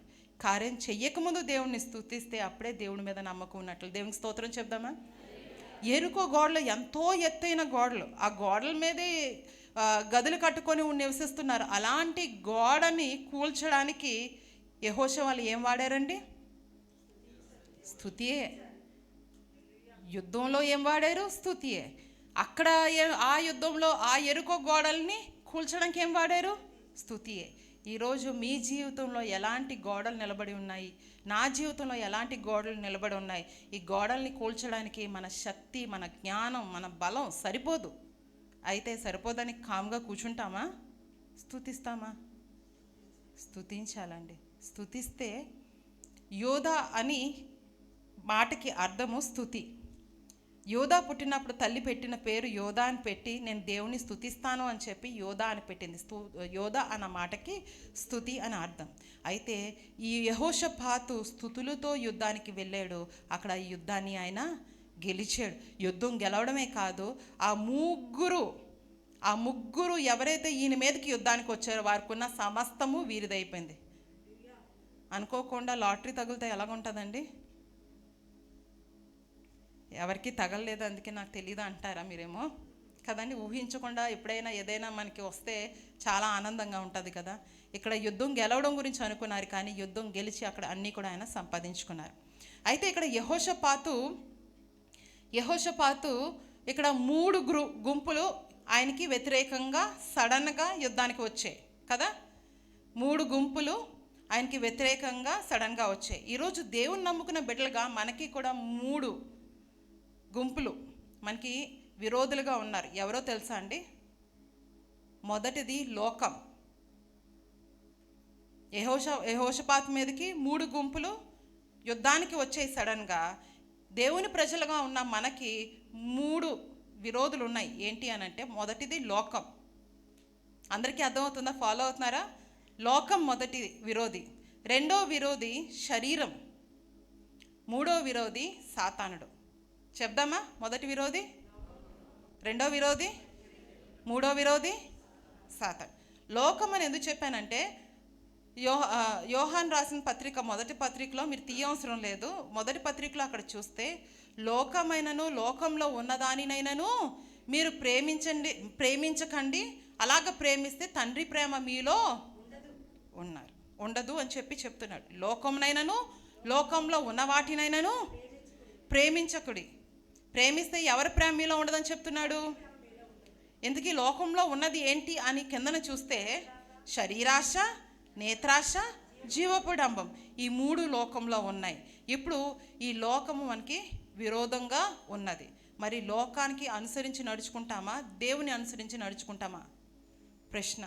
లోకాన్ని అనుసరించి నడుస్తామా, దేవుణ్ణి అనుసరించి నడుస్తాం? రెండో విరోధి ఎవరు అని చెప్పాను? శరీరం. శరీరం ఎప్పుడూ కూడా సుఖాన్ని కోరుకుంటుంది. కూర్చొని ఏసీలో హ్యాపీగా వింటుంటే మనకు చాలా బాగుంటుంది కదా. వాస్తవం మాట్లాడుకుందాం. ఇప్పుడున్న ఎండల్లోని ఇంట్లో ఏసీ లేకపోతే చాలా కష్టంగా ఉంటుంది ఎవరికైనా సరే. ఏసీలోకి వెళ్ళి కూర్చోగానే అమ్మయ్య ప్రాణం ఎంత చక్కగా ఉందో అని అనిపిస్తుంది. రైటా రాంగా అండి? అవునా కదా? శరీరానికి ఎప్పుడు కూడా సుఖం కావాలనుకుంటుంది. సుఖం కావాలనుకుంటుంది కాబట్టి చాలాసార్లు తప్పులు చేసేస్తూ ఉంటాం. ఇది కూడా మనకి విరోధియే. ఇక మూడోది ఏంటి అని అంటే కనుక సాతాండు. మూడోది ఏంటండి? సాతాండు. సాతాండు ఎప్పుడు ఏమనుకుంటాడంటే ఈ మనిషిని నేను ఎలాగ పడగొట్టాలి అనే అనుకుంటాడు. మనమైనా మర్చిపోతామేమో కానీ సాతాండు మాత్రం మర్చిపోడు. సాతాండు ఎవరిని విడిచిపెట్టేస్తాడో తెలుసా అండి? భక్తిహీనులని పూర్తిగా పట్టించుకోడు అసలు. చర్చకి రావడం మానేయండి, రోడ్ల మీద తిరుగుతూ ఉండండి, తాగుతూ ఉండండి, తిరుగుతూ ఉండండి, తప్పులు చేస్తూ ఉండండి, అలాంటి వాళ్ళని సాతాండు అసలు పట్టించుకోడు. వాళ్ళతోని సాతాండికి పని లేదు. అర్థమవుతుందా? ఎవరితో పనో తెలుసా అండి సాతాండికి? వాక్యం చదివే వాళ్ళకి, ప్రార్థన చేసేవారితోని, బోధించేవారితోని, వీరితో సాతాండికి పని. ఏం పని అంటే నువ్వు ఎలా ప్రార్థన మానేస్తావో, ప్రార్థన మానిపించేయాలి అని చూస్తాడు. వాక్యం చదవడం మానిపించాలి అని చూస్తాడు. నీతిగా ఉండకుండా ఉండాలి అనేటట్లు చేద్దాము అని అనుకుంటుంటాడు. దేవుని పని చేద్దాము అని అనుకుంటూ ఉంటాం, అది చేయనివ్వకుండా చేస్తూ ఉంటాడు. మనం అనుకుంటున్నాం మన అట్మాస్ఫియర్, మన చుట్టుపక్కల ఉన్నవే మనల్ని ఏమీ చేయనీయకుండా చేస్తున్నాయేమో అనుకుంటున్నాం, కానీ దాని వెనక సాతానుడు ఉన్నాడు అన్న విషయాన్ని గమనించు. దేవునికి సంబంధించిన ఏ పని మనం చేయాలనుకున్నా మనకు ఆటంకం వస్తుంది అంటే ఎక్కడి నుంచి వస్తుంది? ఎవరికి ఈ పని ఆటంకం? దేవుడికి కాదే. దేవుడు పని చేయడం దేవుడికి ఇష్టమేనా కాదా? మరి ఎవరికి ఇష్టం లేదు? సాతానుడికి ఇష్టం లేదు. కాబట్టి నువ్వు ఏదైనా చెయ్యాలి అని ముందుకు వచ్చినప్పుడు ప్రతిసారి కూడా ఆటంకపరిచేది ఎవరు అని అంటే సాతానుడే. కాబట్టి ఈ ముగ్గురు మనకి విరోధులుగా ఉన్నాయి. ఈ ముగ్గురిని మనం జయించేవారిగా ఉన్నామా, లేకపోతే ఓడిపోయేవారిగా ఉన్నామా? మన జీవితంలో స్తుతి ఎక్కువగా ఉందా, ప్రార్థనలో అడగడం ఎక్కువగా ఉందా? ఒకసారి గమనిద్దాం. అందరూ లేచి నిలబడదామండి. స్తుతులతోని ఎరుకో గోడలు కూలిపోయి, స్తుతులతోని యుద్ధాలు జయించగలిగారు, స్తుతులతోని ఆస్తిపరులు అయిపోయారు. దేవుడికి స్తుతించేవారంటే ఇష్టం. ఇశ్రాయేలు స్తుతుల మీద ఆసీనుడైన దేవుడట మన దేవుడు. అలాంటి దేవుని నిజంగా స్తుతించగలుగుతున్నామా? ఎప్పుడు స్తుతించే సమయం వచ్చినా, ఆరాధించే సమయం వచ్చినా హృదయపూర్వకంగా నేను ఆరాధిస్తున్నానా, హృదయపూర్వకంగా నేను స్తుతిస్తున్నాను అని మనందరం కూడా ఆలోచించుకోవాలండి. ఒకవేళ ఇప్పటి వరకు అటువంటి హృదయపూర్వకమైన స్తుతులు, ఆరాధనలు మనం దేవునికి చేయకపోతే ఈ సమయం అందే మనం అందరము కూడా ఒక్కసారి మన హృదయంలో నిర్ణయించుకొని మన జీవితంలో మనం ఏ కష్టాన్ని అయితే అనుభవిస్తున్నామో ఆ కష్టాన్ని బట్టి దేవుని స్తుతిద్దాం. దేవా, నాకు తెలుసు నువ్వు సమస్తము చేయగలిగే దేవుడవు. యెహోషాపాతు అక్కడ ఎన్నో విషయాలు మాట్లాడాడు. ఆయన దేవుణ్ణి పొగిడాడు, దేవుణ్ణి స్తుతించాడు. సమస్తం నేనేమీ చేయలేను ప్రభువా అని చెప్పాడు.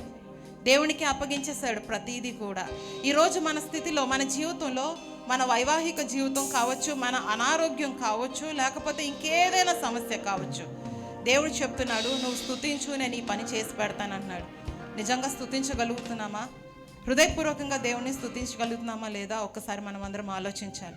ఒకవేళ ఇప్పటి వరకు మనం ఎవరైనా హృదయపూర్వకంగా దేవుని స్తుతించకపోతే కనుక ఇదే అనుకూలమైన సమయము. దేవుని హృదయపూర్వకంగా మనందరం కూడా స్తుతిద్దామండి. హల్లెలూయా. ప్రతి ఒక్కరూ కూడా నోరు తెరిచి దేవుని స్తుతిద్దాం. నోరు తెరిచి ప్రతి ఒక్కరు దేవుని స్తుతిద్దామండి. హల్లెలూయా. యెహోషువ తన సైన్యముతో యెరికోను చుట్టెను. దేవుని ఆజ్ఞతో గోడలు యెరికో కూలెను. భయపడకు నిన్ను పేరు పెట్టి పిలచిన దేవుడు విడువడు, ఎడబాయడు ఎన్నడు దేవుడు. మహిమయు ఘనతయు ఆయనకే చెల్లును. మహిమయు ఘనతయు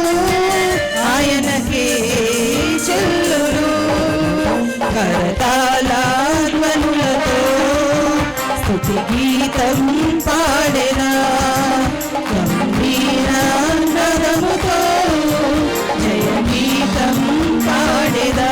అందరూ చెప్పండి కొట్టుకుంటూ ధ్వనులతో స్తుతి గీతం పాడెదా గంభీర నాదముతో జయ గీతం పాడెదా. పరమ తండ్రి దేవుడు దేవదేవతనయుడు పరిశుద్ధాత్మ దేవుడు మహామహాదేవుడు. పరమ తండ్రి దేవుడు దేవదేవతనయుడు పరిశుద్ధాత్మ దేవుడు మహామహాదేవుడు. కరతాళ ధ్వనులతో స్తుతి గీతం పాడెదా గంభీర నాదముతో జయ గీతం పాడెదా. కరతాళ ధ్వనులతో స్తుతి గీతం పాడెదా గంభీర నాదముతో జయ గీతం పాడెదా. యెహోషాపాతు స్తుతి కీర్తనలను యుద్ధమునకు పోగా దేవుని సైన్యం యుద్ధము చేసి శత్రువును గెలిచెను. లోకములో పలు శోధనలు నిన్ను చుట్టి ముట్టినా యేసునందు నీ విశ్వాసం వృథా కానేరదు. జయమును విజయము ఆయనకే చెల్లును. జయమును విజయము ఆయనకే చెల్లును. కరతాళ ధ్వనులతో స్తుతి గీతం పాడెదా గంభీర నాదముతో జయ గీతం పాడెదా. కరతాళ ధ్వనులతో స్తుతి గీతం పాడెదా గంభీర నాదముతో జయ గీతం పాడెదా. పరమ తండ్రి దేవుడు దేవదేవతనయుడు పరిశుద్ధాత్మ దేవుడు మహామహాదేవుడు. పరమ తండ్రి దేవుడు దేవదేవతనయుడు పరిశుద్ధాత్మ దేవుడు మహామహాదేవుడు. మహాపరిశుద్ధుడైన మా పరలోకపు తండ్రి, మీ ఘనమైన నామాన్ని బట్టి మీకు వందనాలు, స్తుతులు, స్తోత్రాలు. ఈ సమయమందు తండ్రి నాయన ప్రభా, మీరు మీ వాక్యం ద్వారా మాతో మాట్లాడిన మాటలు బట్టి వందనాలు. యెహోషాపాతు ప్రభా యుద్ధానికి వెళ్తున్నప్పుడు ప్రభా, ముందున తండ్రి పాటలు పాడేవారిని స్తుతించేవారిని పెట్టి ఆ యుద్ధానికి వెళ్తున్నప్పుడు ప్రభా, నా యుద్ధం ఆయన కాదు కానీ మీరే తండ్రి మీ సైన్యంతో జరిగించిన విధానాన్ని బట్టి వందనాలు.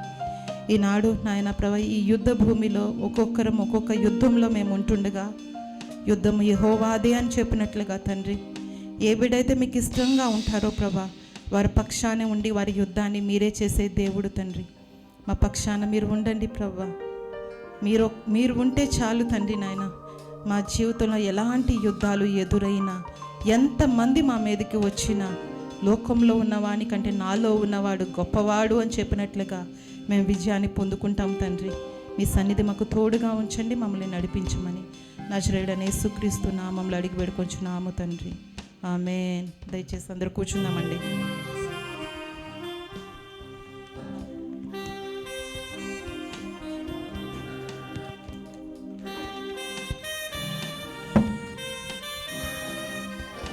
హల్లెలూయా. వాక్యం ఎంతమందికి అర్థమైందండి? హల్లెలూయా. సండే స్కూల్లో ఒక సాంగ్ ఉంటుంది, స్తుతి ఆరాధన పైకి వెళ్తుంది, ఆశీర్వాదం కిందకి వస్తుంది అని. మనం అందరం మన స్తుతులను దేవునికి అంగీకారంగా పైకి వెళ్ళేలాగా పంపిస్తే ఆయన ఆశీర్వాదాలన్నీ మనకి పంపిస్తారండి. ఈ సమయంలో మనం అందరం లేచి నిలబడి మన కానుకలు సిద్ధం చేసుకుందామండి. ఆన్లైన్లో చూస్తున్న వారు మీ స్క్రీన్ మీద కనబడుతున్న క్యూఆర్ కోడ్ని స్కాన్ చేసి కానుకలు పంపించవలసిందిగా కోరుచున్నాం.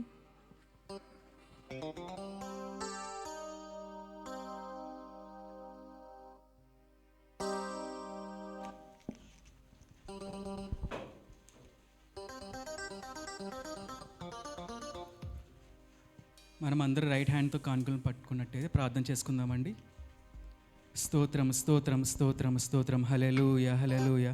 మహాపరిశుద్ధుడ యేసయ్య, మీ ఘనమైన నామానికి లెక్కలేని స్తుతులు స్తోత్రాలు చెల్లిస్తున్నాం నాయన. ఇదొక తండ్రి, బిడ్డలు తండ్రి నాయన కానుకలు తీసుకుని వచ్చి ఉన్నారు తండ్రి యేసయ్య.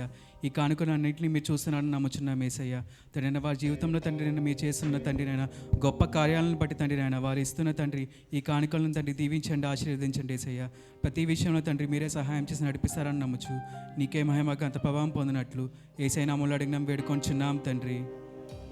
యెహోషువ తన సైన్యముతో యెరికోను చుట్టెను. దేవుని ఆజ్ఞతో బూరలూదగా యెరికో కూలెను. భయపడకుము, నిన్ను పేరు పెట్టి పిలిచిన దేవుడు విడువడు, ఎడబాయడు ఎన్నడూ. దేవుడు మహిమయు ఘనతయు ఆయనకే చెందును. మహిమయు ఘనతయు ఆయనకే చెందును. కరతాళ ధ్వనులతో స్తుతి గీతం పాడెదా, గంభీర నాదముతో జయ గీతం పాడెదా. కరతాళ ధ్వనులతో స్తుతి గీతం పాడెదా, గంభీర నాదముతో జయ గీతం పాడెదా. పరమ తండ్రి దేవుడు, దేవదేవతనయుడు, పరిశుద్ధాత్మ దేవుడు, మహాదేవుడు. పరమ తండ్రి దేవుడు, దేవదేవతనయుడు, పరిశుద్ధాత్మ దేవుడు, మహాదేవుడు. ప్రత్యేక కానుకల గురించి ప్రార్థన చేసుకుందామండి. హల్లెలూయా హల్లెలూయా. మహాపరిశుద్ధుడ యేసయ్య, తండ్రి నాయన ప్రత్యేక కానుకల గురించి తండ్రి నాయన ప్రార్థన చేస్తున్నాం తండ్రి యేసయ్య. తండ్రి నాయన ఇచ్చిన తండ్రి నాయన బిడ్డలను జ్ఞాపకం చేసుకోండి యేసయ్య. వారి జీవితంలో ఎటువంటి అద్భుత కార్యాలు చేశారో తండ్రి నాయన దాన్ని బట్టి తండ్రి ఇచ్చిన కానుకలను తండ్రి నాయన దీవించండి, ఆశీర్వదించండి. ఇంకా అనేకమైన కార్యాలు మీరు వాళ్ళ జీవితాలను చేశారని నమ్ముచున్నాం యేసయ్య. ప్రతి విషయంలో తండ్రి నాయన వారి జీవితాల్లో మీరు తోడుగా సహాయం చేస్తారని నమ్ముచు యేసయ్య నామములో అడిగినాం వేడుకొంచున్నాం తండ్రి.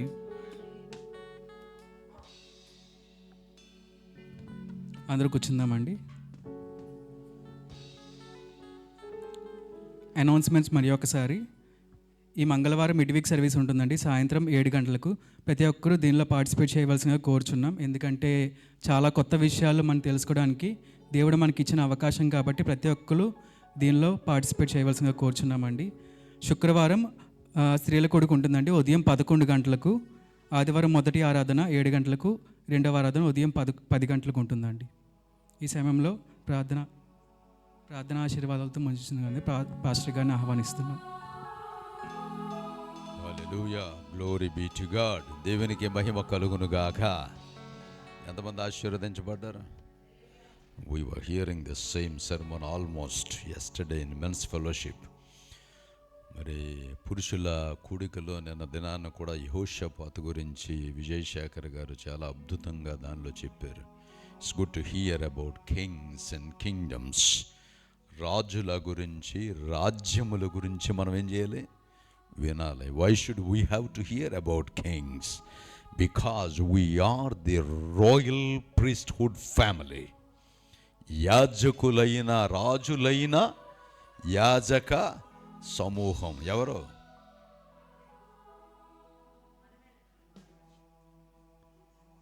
రాజులైన యాజక సమూహం. ఎవరు? మనం రాజుల్లో కనబడటం లేదు, కనీసం భటుల్లాగన్నా కనబడాలి కదా. But God is expecting us to be king and royalhood. Royal ఫ్యామిలీకి చెందిన వారు అని చెప్తున్నాడు. దేవుని స్తోత్రం చెబుదామా? we belongs to God. we belongs to king's family. we belongs to priesthood family. రాజులైన యాజక సమూహం. దేవునికి స్తోత్రం చెప్పండి. Let's all stand on hour feet. I was just looking at this song. పరమ తండ్రి దేవుడు. ఏంటది? ఎంతమందికి వచ్చి పాట? ఓకే, ఎంతమందికి వచ్చు? ఓకే, పాడదాం. Come on, right, you can start now. పరమ తండ్రి దేవుడు, దేవదేవతనయుడు, పరిశుద్ధాత్మ దేవుడు, మహామహాదేవుడు. పరమ తండ్రి దేవుడు, దేవదేవతనయుడు, పరిశుద్ధాత్మ దేవుడు, మహామహాదేవుడు. కరతాళ ధ్వనులతో స్తుతి గీతం పాడెదా, గంభీర నాదముతో జయ గీతం పాడెదా. కరతాళ ధ్వనులతో స్తుతి గీతం పాడెదా, గంభీర నాదముతో జయ గీతం పాడెదా. ఓకే, ఎవ్రీబడి లుక్ హియర్ నా. ఏంటి ఇక్కడ? Just come back.